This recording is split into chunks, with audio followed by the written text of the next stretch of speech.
learned to live half a life. Now you want me one more time. Assalamualaikum warahmatullahi wabarakatuh. Bismillah, walhamdulillah, wala haula wala quwata illa billah. Saya Riza Nadia Manzil dengan rekan saya Karisma Eka Maulidia akan mempresentasikan materi demokrasi pada mata kuliah Pancasila dan Kewarganegaraan. Baik, di sini kita akan belajar sedikit tentang demokrasi. Apa sih demokrasi? Apa tujuan adanya demokrasi? Dan saya yakin bahwa kalian tidak asing dengan istilah demokrasi. Baik, kita lanjut.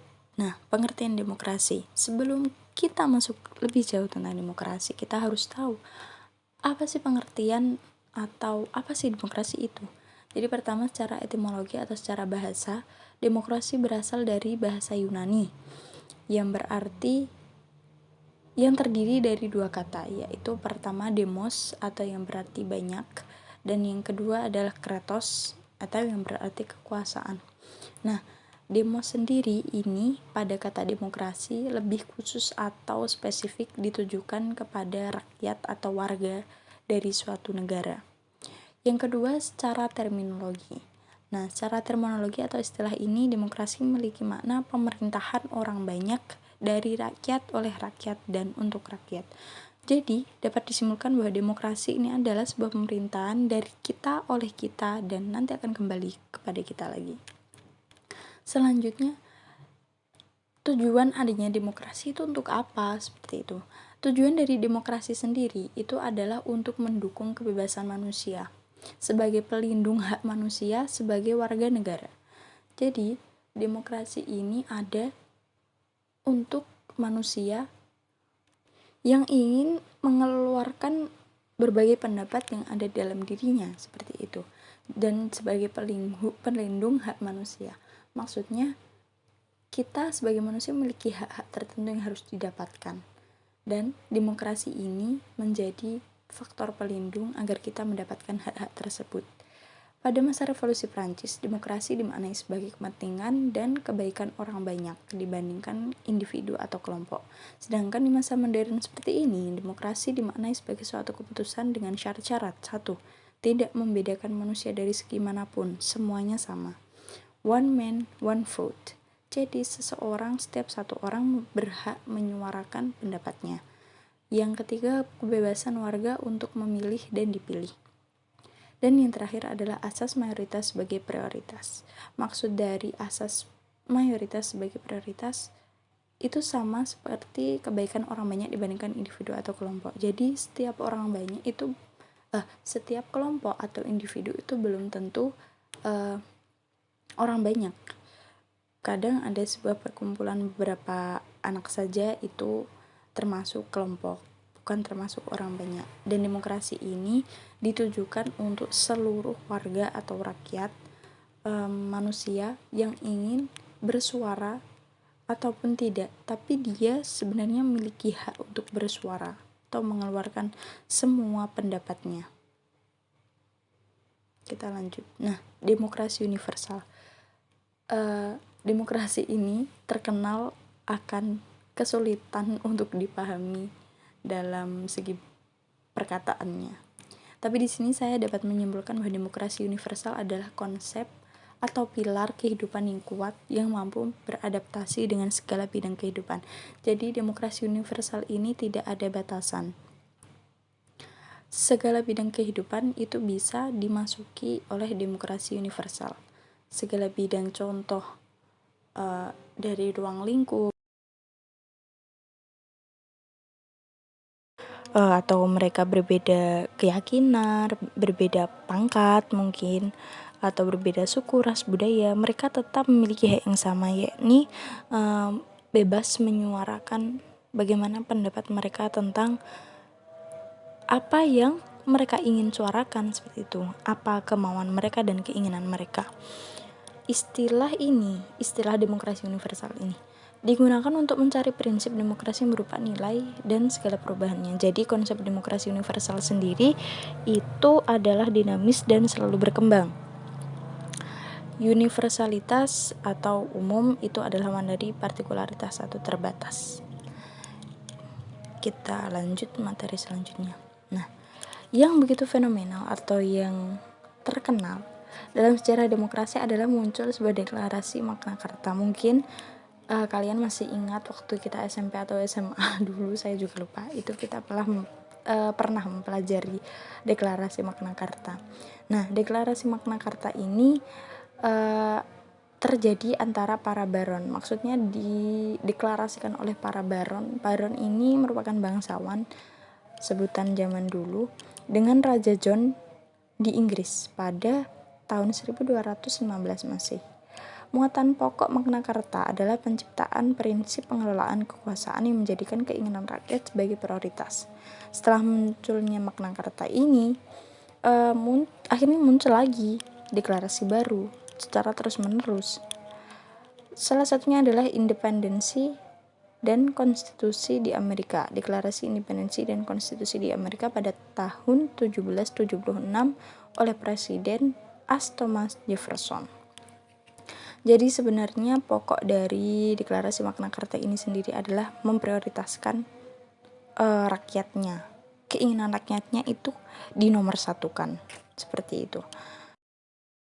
Bapak Zulfikri Sulaiman membagi prinsip demokrasi universal ini menjadi 3. Pertama, prinsip liberatif atau memerdekakan manusia dari segala bentuk penindasan atau siksaan atau penganiayaan. Yang kedua, prinsip pembatasan kekuasaan karena adanya penyelewengan pemerintah yang harus dikontrol. Dan dengan prinsip ini bisa diminimalisir seperti kayak kasus korupsi atau apalah itu, yang mungkin kasus para pejabat yang menyeleweng. Dan yang terakhir adalah adanya teknis pengelolaan kekuasaan.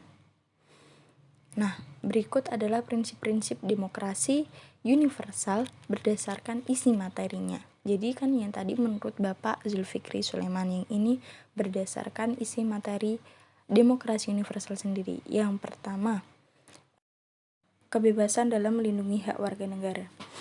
Setiap warga negara memiliki hak yang harus didapatkan dan kewajiban yang harus dilakukan. Nah, mereka berhak menuntut apabila mereka merasa bahwa hak itu belum sepenuhnya mereka dapatkan.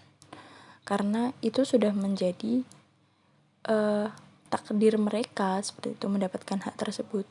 Yang kedua, kesetaraan di mata hukum sebagai warga negara. Semuanya sama, tidak ada perbedaan kasta atau apapun.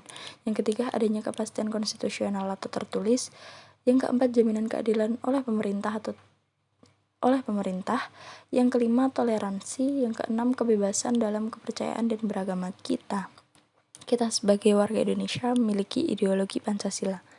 Secara otomatis demokrasi kita demokrasi Pancasila yang menomorsatukan yang namanya toleransi. Entah itu toleransi dan beragama atau dalam apapun.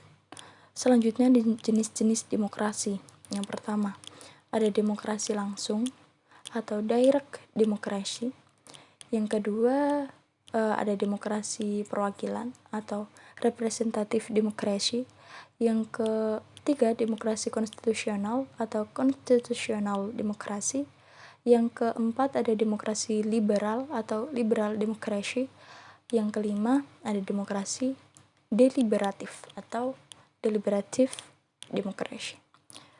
Nah, untuk materi selanjutnya akan dilanjutkan oleh Assalamualaikum warahmatullahi wabarakatuh. Di sini saya akan menjelaskan tentang sejarah perkembangan demokrasi Indonesia. Indonesia adalah negara merdeka. Kemerdekaan Indonesia tidak hanya dalam sisi legal formal berdasar pengakuan bangsa-bangsa. Kemerdekaan Indonesia adalah kemerdekaan substantif dalam arti sesungguhnya, yakni merdeka secara formal, psikologis, kultural, dan spiritual. Indonesia adalah negara merdeka seutuhnya. Sistem pemerintahan yang dianut Indonesia sejak merdeka adalah demokrasi. Demokrasi menjadi pilihan bersama untuk menjalankan kekuasaan, kedaulatan rakyat diberi sebagai asas paling tinggi untuk menentukan apapun termasuk penentuan filsafat hidup bangsa, simbol negara, dan konstitusi. Ikhtiar demokrasi pertama terjadi sejak 1950 sampai 1957. Pada saat itu, Indonesia masih berada dalam situasi yang membingungkan. Kebingungan yang lebih disebabkan kenyataan bahwa Indonesia saat itu sudah merdeka, tetapi sekaligus belum benar-benar siap melangsungkan pemerintahan yang memadai. Pemerintah dikendalikan oleh kelompok elit berpendidikan. Kebanyakan diantaranya adalah produk pendidikan politik etis Belanda. Di sisi lain, mayoritas rakyat masih buta huruf, miskin, dan kebudayaan paternalnya masih sangat kuat. Demokrasi hampir tidak punya konteksnya, ia butuh tanah air untuk tumbuh dan bersemi. Di Indonesia saat itu, kedua tanah dan air tersebut masih belum layak dipakai. Prinsip dan parameter demokrasi. Demokrasi adalah istilah abstrak untuk menunjukkan situasi tertentu yang diinginkan, sebagaimana kebaikan, kejujuran, cinta, dan persahabatan.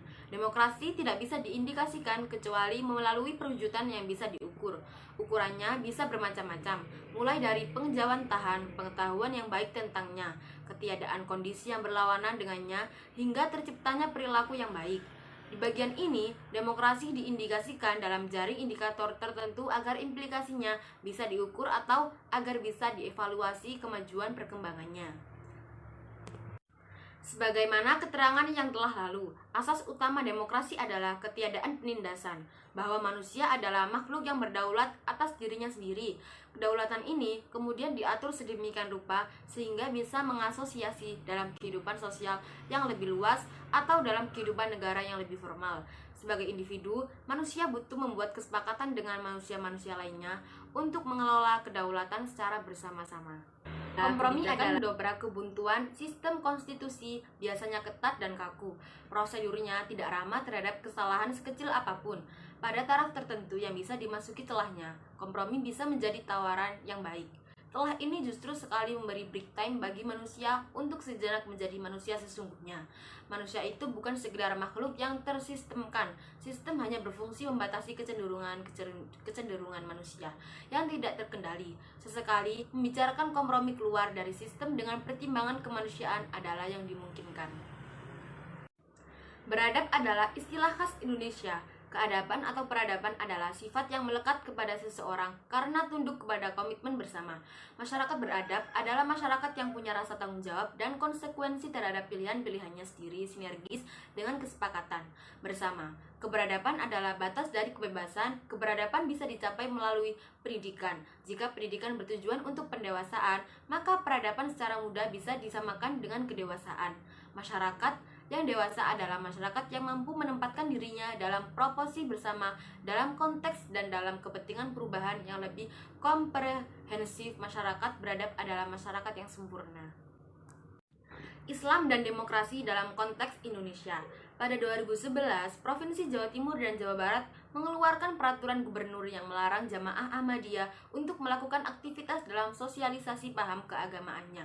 Ini merupakan bentuk intervensi pemerintah daerah dalam menata masyarakatnya di bidang kehidupan beragama. Padahal Konstitusi Indonesia menyebutkan adanya jaminan kemerdekaan. Terhadap masing-masing jaminan kemerdekaan tersebut juga sekaligus bermakna bahwa negara melindungi hak warga negaranya untuk memeluk suatu agama dan kepercayaan dalam kehidupan beragama. Namun, realitas mencatat bahwasanya ajaran Ahmadiyah yang masuk di Indonesia sejak 1935 dan memiliki setidaknya 200 cabang di Indonesia ini memiliki paham keagamaan yang bertolak belakang dengan mainstream.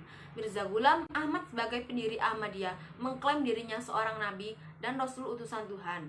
Wahyu tetap turun sampai kiamat, begitu juga nabi dan rasul tetap diutus sampai hari kiamat juga. Demikian materi yang dapat kami sampaikan, kurang lebihnya mohon maaf. Wassalamualaikum.